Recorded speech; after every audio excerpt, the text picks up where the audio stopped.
Il-qbil fuq il-mekkaniżmu ntlaħaq minkejja r-riżenja tal-Prim Ministru Portugiż għaliex miżuri ta' awsterità li propona m'għaddewx mill-Parlament Portugiż. Il-Kunsill Ewropew qal li dawn il-miżuri xorta għandhom jiġu attwati.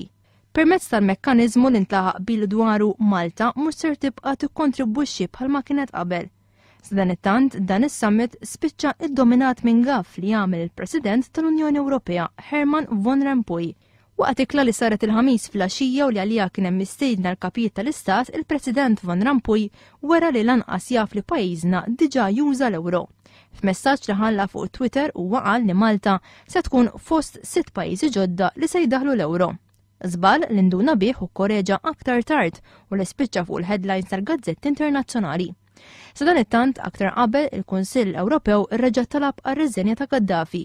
Il-kapijiet tal-Istat qablu li lesti għal aktar sanzjonijiet fosthom miżuri biex idħul finanzjarju brabta maż-żejt u l-gass ma jaslux f'idejn Gaddafi.